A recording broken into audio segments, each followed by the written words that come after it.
Sur le territoire, il y a environ près de 2 millions de visiteurs par an. Les sites labellisés Grands Sites de France sont en partie ou en totalité des sites classés. Le label Grand Site de France a permis de restaurer et de préserver des milieux qui étaient très dégradés à cause de la forte fréquentation. Et les grandes actions qui ont été menées, ce sont des canalisations du public avec la pose de monophiles, des reculs de parking en arrière du littoral.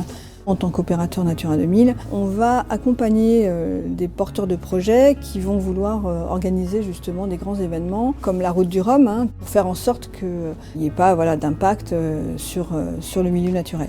Pour organiser dans les meilleures conditions possibles des événements, qu'ils soient touristiques, sportifs ou culturels dans des espaces protégés, vous pouvez vous référer à ce guide qui comprend à la fois des recommandations mais aussi des informations réglementaires et des contacts.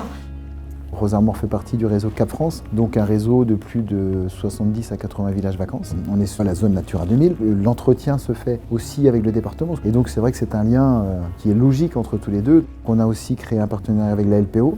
Durant l'été, on essaie aussi de sensibiliser donc les enfants, les parents par rapport à la pêche à pied, par rapport à la faune, la flore aussi. Les objectifs pour notre territoire sur l'Agnon, Trégor Communauté, c'est aussi voir comment on s'y prend en amont pour pas abîmer, pour pas avoir à reconquérir. Sachant que tous les labels, finalement, ça fait venir du monde. Donc gérer ces injonctions contradictoires, et le plus simplement possible. Ce genre de rendez-vous, ce genre de journée qui permettent de pouvoir échanger, de voir la manière dont les uns et les autres appréhendent les problématiques. Les préservations de biodiversité prennent toute leur importance. Ce sont là des enjeux évidemment pour lesquels on doit à un moment donné répondre.